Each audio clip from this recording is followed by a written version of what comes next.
Well, good morning. Trucker Todd here, and time for another video. As you can tell, I'm in a hotel, and you can tell by looking at my eye, it's not been a great week. So, in this video, I thought I'd tell you what's going on. For one thing, my truck's in the shop once again. For those that don't remember, it was down for almost 3 weeks for transmission issues, and now it's back in the shop again. So in this video, I'm going to tell you what happened to my eye. I'm going to tell you what's wrong with my truck, how long they think it'll be down, and I'm going to tell you what Dart's response to this would be. I know a lot of you guys are curious. I had one guy that contacted me this week that really took me to task about why do I think Dart is so much better than other companies. And I did my best to answer his question, but I think the examples of what's happened to me this week will answer that question even better. So let's cue up the music and get into today's video. Here we go.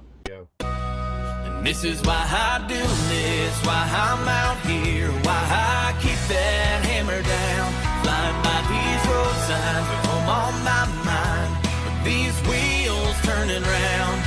For my family and for my kids, for this life I wanna live.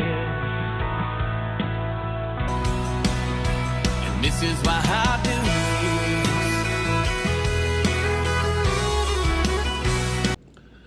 this. Okay, we're back, and before we go any further, I've noticed that some of you guys have been unsubscribed. Make sure to look down in the video below this video and make sure that you're still subscribed. Click that bell notification and then select all so that you'll be notified about future videos. Also, while you're down there, give me a thumbs up and share this video on your social media platforms. Speaking of social media platforms, if you look in the description below, you'll see my Instagram, you'll see my Facebook. You'll see my email there. Feel free to contact me on my email or the other social media platforms if you're not comfortable leaving a comment below. Also, you guys know I love it here at Dart. Hopefully this video will help you understand why. If you would like to know more about working at Dart Transit, maybe dedicated opportunities, again, feel free to email me. But if you're ready to pull the trigger, I've got my recruiter's information down there. Give her a call.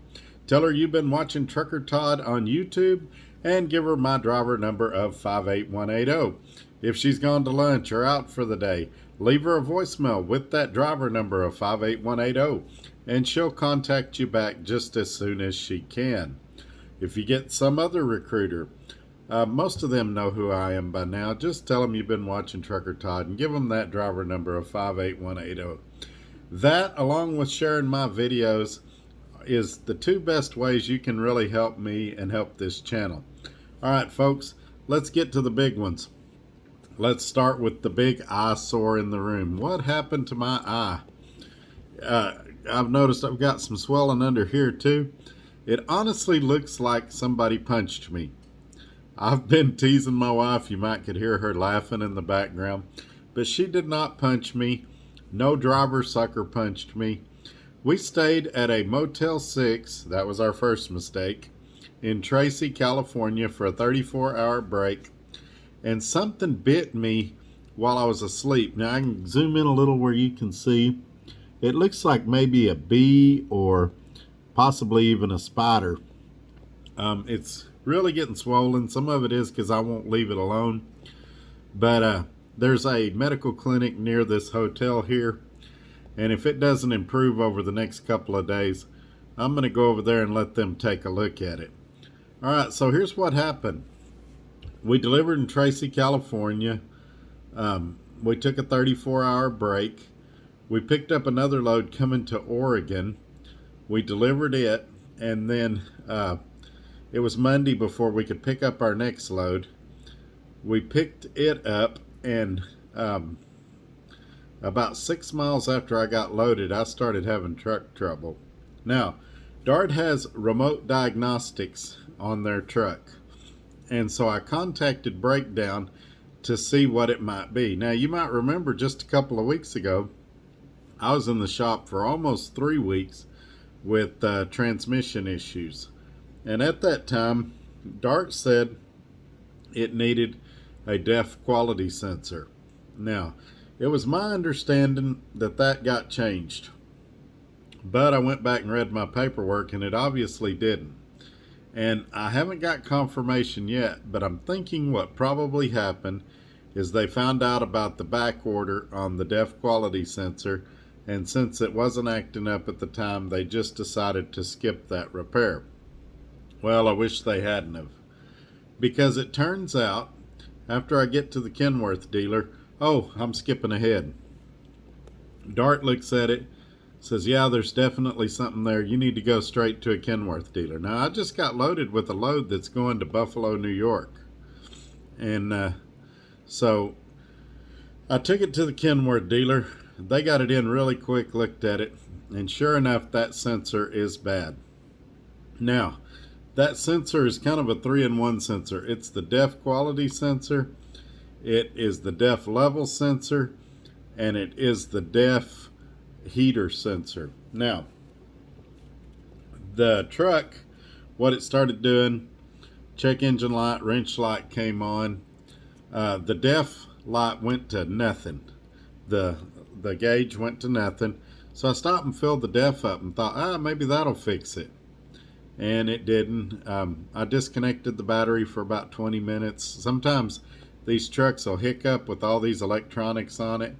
And I thought maybe if I reset it, it'll fix it. Nothing fixed it. They said, hey, you need to go to Kenworth right now, because if this thing breaks down out in the middle of nowhere, you're looking at a tow bill and it's going to be expensive. So anyway, Kenworth takes a look at it, says, yep, it definitely needs that sensor. We're thinking 2 to 3 weeks. So I contacted Dart. Dart was more optimistic. They said, hey, sometimes we have some success getting those sensors. We're going to see what we can do to help you. Now, we're still waiting. Jury's out on that. Don't know how much weight they've got with PACCAR, if they'll be able to save the day or not. But any help they can provide is greatly appreciated. I next called Highway Sales, which is who I have the truck finance through. And I told my lease representative there what was going on. And I told her my concern. I said, hey, just 2 weeks ago, I was in the shop for almost 3 weeks. She's like, yeah, I remember. And I said, I'm really concerned about my finances. I said, I wiped myself out when that happened. And I said, I'm starting to recover, but I'm not quite there yet. She helped me out financially by pulling some money out of my maintenance account. And they helped me get a hotel. Now, for a week. Now, let's talk about the hotel. Had I been them, I would have found the cheapest of the cheap. I'd have found a Motel 6, something like that. I'd have said, excuse me, I had a sore throat. I've been on the phone all day. I would have said, this driver wants our help. Here's what the help is. They did not. There's a Motel 6 very near here. Instead, they sent me about 6 mid-level hotels, and they said, this is what we're showing in the area. Would you like to stay at one of these? I picked one that was mid-level. There was one that was on there for like $80. It got terrible reviews. This one here is about $140 a night, which I know it's expensive. At a week, we're looking at about $1,000 with taxes and everything. So, but what choice do we have? We did have a conversation about maybe flying me to Texas and flying me back up here when the truck is done. But I've got my wife with me, and at this point, it appears that it'd be cheaper for me to just stay here with the truck. Also, it's a hassle transporting everything back and forth. And so we're going to stay in Oregon right now while we await these repairs and see what happens. But the thing I want you to take away from this, and the thing I want you to think about here, is Dart Transit. People keep asking me, why do I like it here so much? Why am I such a big fan of the company? And it's because, let's face it, the previous company I worked for would have said, good luck to you. We don't know what to tell you, and I'd have been on my own. Dart has stood by me through this deal, and that's why I'm grateful to him, and that's why I recommend him as um, I don't know what the word would be, as enthusiastically as I do. That's the word I'm looking for. There's a lot of companies, we all know them, that they would have abandoned ship, let's say, and left me out here to dry. And so right now I'm okay, and I'm only okay at this point because of Dart Transit. Now, when I broke down the 3 weeks before, I did not have to take a loan of any kind from the company, but I started this off taking a loan. Now, financially, I've got enough to survive for a little bit, even if they hadn't sent the money. But what they did is they took a huge stress burden off of me, because we're at the first of the month when everybody's bills are due, and they made it to where that's not going to be an immediate nightmare. Now, my wife is supposed to go to Indiana for a memorial service mid-month, and we don't know if that's going to be canceled because of all of this or not, but the immediate needs, the rents, the things like that are under control, the cell phone bills. And so I'm grateful to Dart for those things. And that's all I wanted to say about that right now. I should have information. Maybe Friday I can put out a video and give you a lot more information. A lot of phone calls are going to be coming in today from Dart and from the shop. And hopefully I'll have a clearer picture that I can share with you guys on Friday. But I want to thank you guys for hanging in there with me. And as I know more, I'll share it with you. Thanks for all the good thoughts and prayers, and we'll catch you on the next one. Bye-bye.